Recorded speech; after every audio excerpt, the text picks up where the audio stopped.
This is Jason Arbusto from Lynchburg, Virginia, and you're listening to the EATYALL Podcast. Welcome to the EATYALL Podcast, where we discuss the struggles and successes of the farmers, food producers, and chefs who are working to get better ingredients into restaurants today and to ensure their availability in the future. Thanks to the Dairy Alliance, a network of hundreds of family dairy farmers, for their support of this episode of the EATYALL Podcast. Want to know more about how dairy foods are harvested and crafted? Learn more at thedairyalliance.com. That's thedairyalliance.com. Hey, I'm Andy Chapman, and after a long time with no episodes, I'm here to welcome you back to the EATYALL Podcast, episode 30. Today, I'm joined by our Chief Operations Officer, who actually also happens to be my wife. Welcome to the show, Mariana. We haven't had you on before, so this is Hey, exciting. Andy. Yeah, our EATYALL podcast has been silent for nearly a year, and what a year it has been. Yeah, we took a break originally from publishing back in December. We planned to be back here by March. We were working on our big rebrand, and man, we had a great rebrand, and then life happened. Yeah, we did actually complete the rebrand, but we didn't make it back to the podcast until now. Hello, coronavirus. Who thought when we started 2020 that we'd experience things like milk dumping and meat shortages, or hear from so many chefs about broken supply chains and food safety concerns that they were hearing? I know I didn't. Yeah, one of the things that really kept us on our feet when everything was shut down was our mission. And it's really cool that we got to attend a mission workshop with Donald Miller and the team at StoryBrand up in Nashville in January. And that was right before kind of the world shut down. I feel like that was the last place we went before we didn't go anywhere for quite a while. But it's the only workshop of its kind that I think he's ever held to date. And we were there wrapping up our rebrand when we attended. And so we had a pretty good grasp on who we were and what we wanted to do. Yeah, but that definitely helped us lock in the importance of our mission, and I think come home and be able to communicate it clearly to our team. So kind of to kick off the podcast today, we wanted to thank a few people who had really helped us carve a path forward through the last few months. And I think starting with a little shout out to our friends at StoryBrand is a good place to start. That clarity of mission really gave our business a strong anchor. And I think as our methods adapt and change, as we've gone through what we've been through this year as an industry, a food industry, and probably continue to face some changes as time goes on. It's good to know that our mission is steadfast, and EATYALL is still here, creating opportunities for American family farmers to sell to customers who are committed to thoughtfully sourcing safe and nutritious food.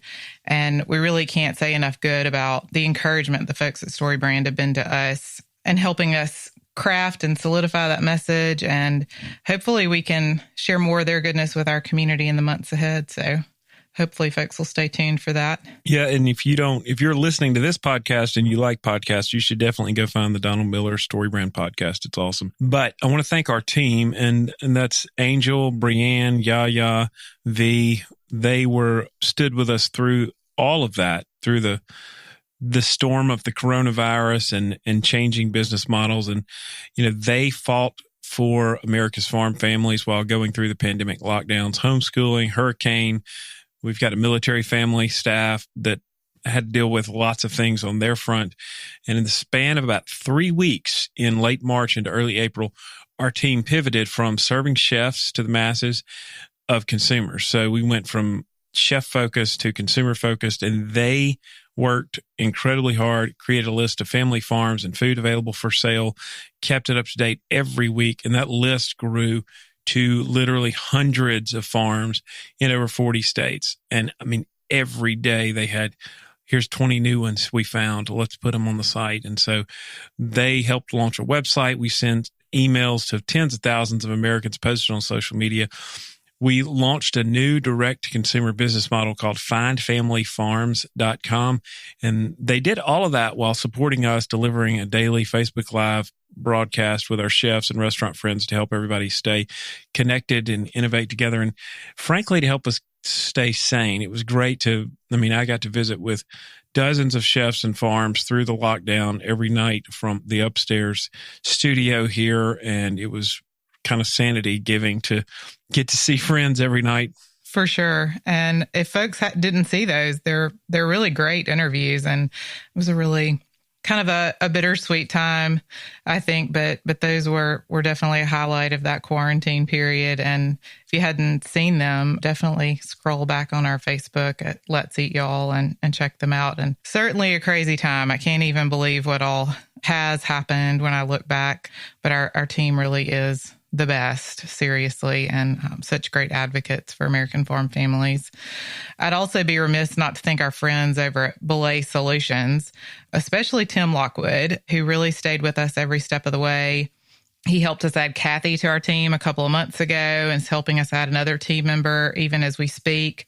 I would just definitely recommend the folks at Belay. They're an invaluable resource that supports our business just really well. Yep. I would say most importantly, our business would not exist without the hundreds and hundreds of incredibly just passionate, talented chefs who trust us as a resource in their efforts to thoughtfully source. A lot of people say local sourcing, but we like to say thoughtful because you're not going to get local oysters in Kansas. But these guys are passionate about their thoughtful sourcing, looking for the very best ingredients for their customers. And so many of you have stayed in touch throughout the spring, summer, and fall. And your transparencies and sharing your stories and struggles really helped us understand what was going on out there. And that was incredible. And thank you for that.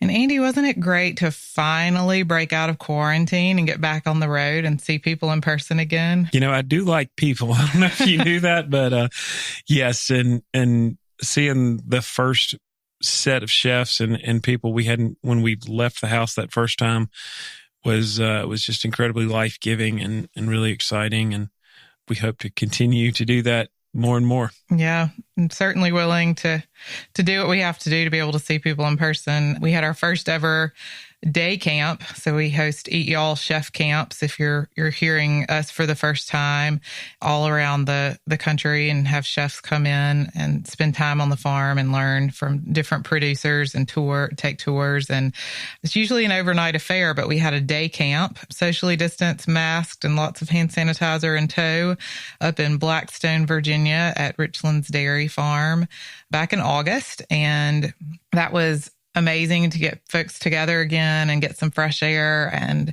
be on a fabulous dairy farm. And again, thanks to our friends at the Dairy Alliance for kind of pointing us in the direction of this great farm family.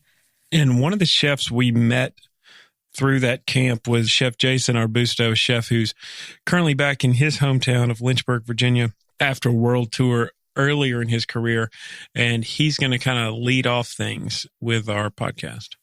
Yeah. And so just to set up today's interview, I love it for a couple of reasons. I love traveling. We can't travel abroad right now. And so in this interview, Jason's frankly rather epic stories of his time as a chef in Europe are so much fun to listen to. So if you need a little vicarious travel, this is the episode for you. And secondly, I know for a lot of chefs, it's really tough to get away from your restaurants right now and see firsthand how the food is made before it gets to your restaurant. And I think Jason does a really great job of conveying what he saw and learned at Richlands Dairy Farm. All right, so let me set the stage here. So this interview took place late afternoon after a day of touring and dairy product tasting at Richlands Dairy Farm in Blackstone, Virginia. And this land has been the livelihood of this family for nearly 270 years. I think that's longer than America has been a country by my calculations. Things have changed. Farming has changed. And this family recently invested to create an on-site creamery. And over the next 3 episodes, you're going to hear from Jason. And next week, pastry chef Kisha Moore, and then the family farm themselves. And we interviewed Coley Drinkwater up there on the farm. Yesterday, I got to interview her brother, T.R. Jones. Hilarious, really fun interview, but really just thought-provoking for day-to-day, just raw what the farmers are dealing with in this country. So really good stuff there. We're going to visit with Jason in just a moment. And stick with it to the end because you'll learn about how Jason evaded the poultry police in France. So Jason Arbusto's interview, it's dynamite. I gotta hear about the poultry police. So let's jump in. Here's Andy's interview with Chef Jason Arbusto. So welcome back to the Eat Y'all Podcast. I'm your host, Andy Chapman, and I'm visiting with my new friend, Jason Arbusto, live here at the Richlands Creamery, the Virginia Chef Camp, first chef camp back since the COVID quarantine. And Jason, it's great to have you here, man. Thank you very much. Glad to be here. So tell our thousands and thousands of listeners that are going to hit this, like, who is this guy, Jason Arbusto, and why are you here? I'm a world traveler, a wannabe dancer, part chef, part visionary, a little bit of everything, I think. Yeah. The reason why I'm here is because I just love learning about food and everything possible and making connections with people and just kind of talking with people, just seeing what everybody's all about and just find out new cool little things about farms and whatnot. So you're the curious type. Is that what you're telling me? I think so. I can never really be like 100% like pinned down exactly. And you can't see right now, but I talk with my hands a lot and I'm kind of fairly whimsical at times and kind of just, I don't know, just feeling stuff out. I can't really be pinned down all the time. Yeah. And so we're in Virginia about an hour-ish from Richmond. You're from Lynchburg, Virginia. Now, are you a native Virginian? Technically, yes. My dad was in the military and I was born in Portsmouth. Okay. And then shortly after that, I moved to Cape Cod, where I was raised. And then I came back down to Cape Cod. Is that where Ted Kennedy's from? I think so. Maybe Martha's Vineyard-ish. Maybe Cape Cod. Yeah. Okay. Yeah, for the most part. I've never been to the Cape. Oh, so Cape is great. I've heard about, are they playing baseball right now, the Cape Summer League? Possibly. I've got some friends that come up here every summer. I've got connections to the Mississippi State baseball of class, and they do a lot of Cape League in the summer. On a normal summer, they'll come up here and spend a couple of weeks and watch ball, and it's cooler here than it is in Mississippi. Yeah, I can imagine. Especially probably up. Oh, yeah. The Cape is great. Yeah, I mean, I couldn't imagine for a better upbringing. I grew up on a cranberry bog across the street from a farm, and if you go through the cranberry bog all the way to the end, you cross through the church parking lot, you get to the beach. So It was pretty legit. That is wild. Now, have you talked to about your cranberry situation to Mariana? No. She has visions of going through the cranberry bog. Like, that's one of her. Oh, no, cranberry bogs are awesome. That's one of her like goals in life is to, she was drinking cranberry juice earlier this week and we were talking about this. So, dude, cranberry bogs are so cool. There's so much really cool stuff about cranberry bogs that no one really knows until you is really it like a rice paddy that grows cranberry? I mean, we can go down that rabbit trail just a little bit. It was super cool because there's like a moat around it and it's always connected to like a little pond or a lake, and they flood it. Cranberries come to the top, they skip them off, but to protect the bog during the wintertime, they freeze it, right? They put water over the top and they freeze it. And it's only like 2 or 3 feet deep. So like all the kids in the neighborhood that didn't play like recreational hockey would like go out there and we take a snowblower and we make a little ice rink. And then we get our skates like after school and we go out there and just like play what we call bog hockey. Because it's only 3 feet deep. So if you fall in, you're not going to fall in like a lake and die. Right. So it was super cool.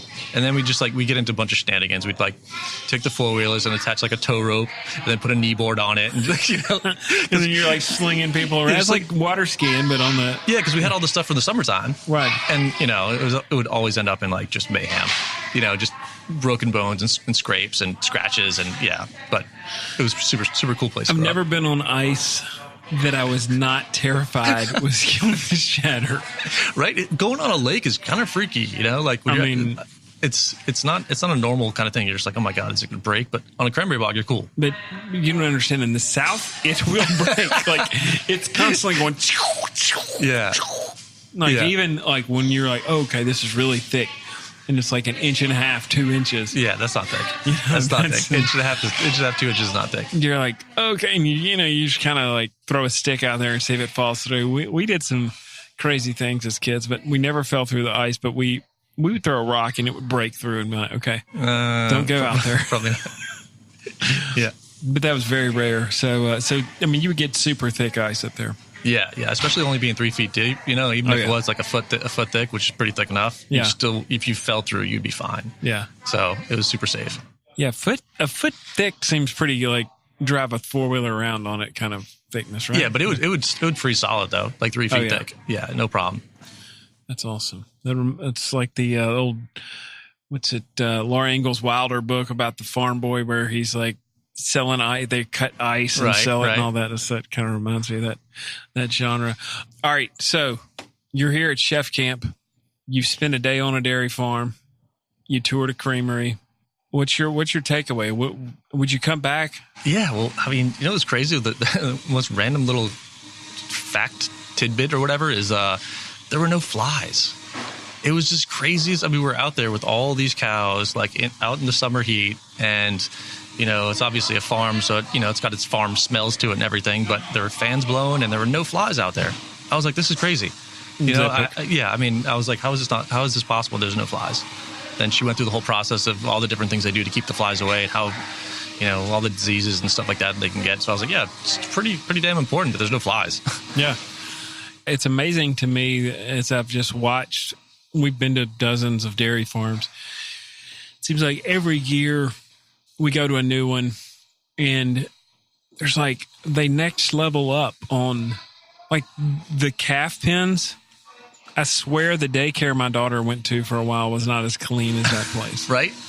I'm like, yeah, no, for sure. And I do not think that we got special, like, they're coming. People they're coming. There was, yeah, they just did their thing, and that's what they do every day is clean it up and fix it up. Yeah, because I've been to a lot of like farms and seen a bunch of cows and everything, and usually kind of dirty and kind of got some stuff on them. These cows were like exactly what you think the cows should look like.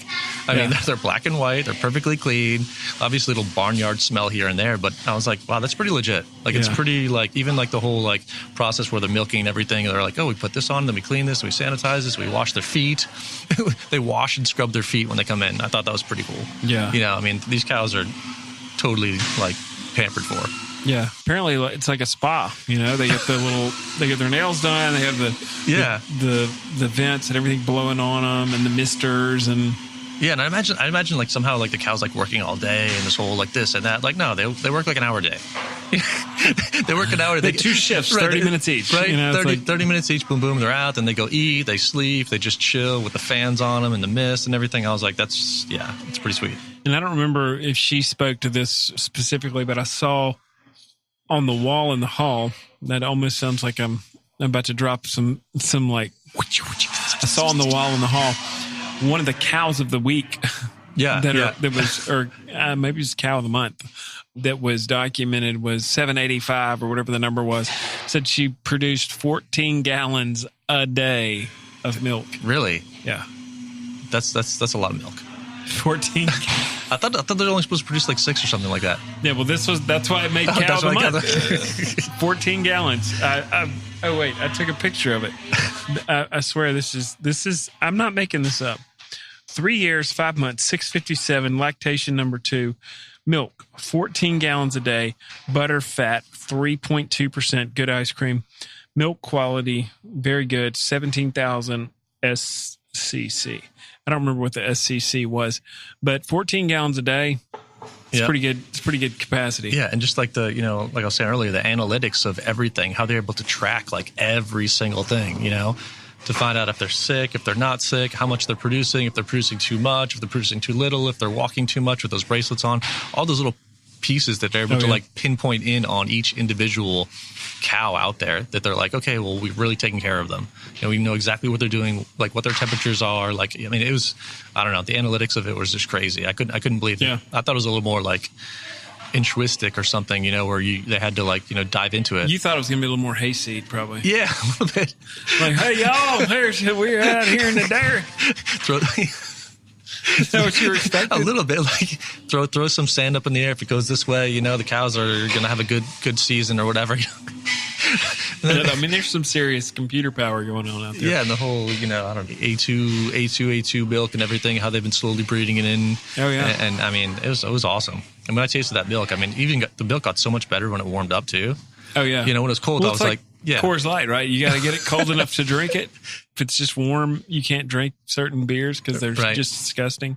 But the colder it is, the more flavor is hidden. Coors Light's not sponsoring us anymore, by the way. Sorry about that. In the exact opposite way, yes.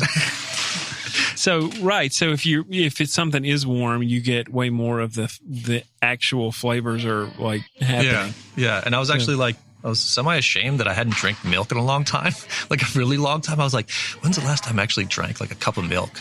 And I drank like a whole pint of it, like no problem. And I was like, yeah, I could probably drink milk again. And like I had this like bad, I don't know, I had this like not bad thing in my head about milk, but there's a bunch of like, rumors and stuff like that going around. And they completely like defuncted all of them here with the whole antibiotics and everything. But I was like, I haven't drank milk in a really long time. And I'm like, maybe I'll start drinking milk again. Yeah. Give milk a shot again. And I mean, you're close enough to get the best milk. I mean, these guys sell. I mean, you could put their milk and cream in your places. Yeah. Have you heard of their place before you came here? No. Actually, no. It's crazy. It's only an hour and a half away. But sometimes it's hard for chefs to get those little like tidbits of things, those little like, okay, well, I didn't know there was a dairy farm there. They sold this. It had all this stuff going on. Need us. I know. That's why you need us. I'm hooked. I'm in. I found, I mean, I can't tell you how many times we've done a chef camp in a place, and there's a local chef that's like, yeah, I'm going to help you. This is going to be great. And we have a local chef that often will be our host chef, and they'll cook and like kind of support everyone else and kind of hold their hand, especially like the overnight thing. There's 2 meals when the olden days of pre-COVID chef camps, we'd be sipping on a beverage by now. Right. And there, if it was another month and a half, there might be a bonfire getting ready to be lit. Sweet. And s'mores and we'd just be, hanging out by the fire. And so there's all these conversations, and it's always good to have a chef who's already been there to kind of help just navigate things and kind of be like the camp counselor, so to speak. There you go. But when we do those things, sometimes we'll be bringing that guy in. We're in his backyard, and I find out, well, he didn't even know this farm was there or that farm was there. And I'm like, dude, you've been buying food products for 10 years in this market. Yeah. And I'm getting entered, and I love that. I'm introducing him to, this place grows this, or this pig farm only does, 20 pigs a month, but they're real good. All of a sudden there's new connections. So that's always fun. I'm excited that you've able, that's what it's all about. Theoretically, you got coffee shops or probably coffee service in your world. You got desserts and a bunch of stuff for sure. How do you feel about artisan butter? Love it. Love it. I'm trying to push Coley to, I'm like, go. Yeah. She needs to find 800 gallons worth of skim milk a home every week. Can you help with that? How much butter does that make? I think that makes about half the amount, a quarter of the amount or something? I want to say that would be like 10% of that amount would be butter. Well, that's feasible. So. Yeah. That's feasible. You could find a home for that, I think. So probably 100 pounds of butter, 800 gallons. I don't know. Yeah. I have to do the math on that. You got to find a home for the skim milk for folks to feel really good about making the butter. Yeah. I'd be down with buying some butter. I'm over skim milk. Like, I don't ever want it. No, never. Only whole milk. It's like drinking a Diet Coke that's colorless and tasteless. And yeah. What's the point? It's like drinking a non-alcoholic bourbon. Yeah, there's no sense in that. It's either whole milk or just straight up heavy cream. Yeah. Paul Prudhomme used to drink heavy cream. And look how he turned out. He was a heck of a man. Hey, you went Paul Prudhomme. That's down right. On, I know. That's why I went there. Our side of the world down there. Yeah, because a friend of mine had one of his recipes and couldn't figure something out. So I was like, screw it. Let me just call the restaurant. So just called the restaurant. They're like, yeah, is Paul there? Yeah, he's where he usually is, at the corner of the bar, drinking a cup of heavy cream. They're like, what? Can I talk to him? Sure. Straight up called him and talked to him. Like, walked him through the whole recipe and everything. It was like, sweet. So that's how I know, like, he drinks heavy cream. But I know probably a lot of people know that now, but I didn't. That's pretty funny. Yeah. Hi, y'all. It's Mariana here, and I wanted to pop in real quick and share a message from today's show sponsor, the Dairy Alliance. America's dairy farmers have had a tough year, but they've also had a tough run for several years. Butter, cream, and whole-fat milk don't grow on trees. They are the never touched by human hands, all natural, safe, and nutrient-packed result of some of the hardest working, most thoughtful, and caring farmers in America. But unfortunately, there's a lot of confusion and misinformation floating around about dairy products. The Dairy Alliance is a great organization that helps you understand how the milk is made, so to speak, so you can confidently enjoy serving milk and dairy products to your customers and loved ones. Plus, when you buy a gallon of milk from your local food distributor or grocery, you can be confident that it was produced on a family dairy farm in your region, because that's how the milk supply chain works. And I love that. Learn more by visiting thedairyalliance.com and drink more milk, y'all. Now, let's get back to Andy's interview with Chef Jason Arbusto.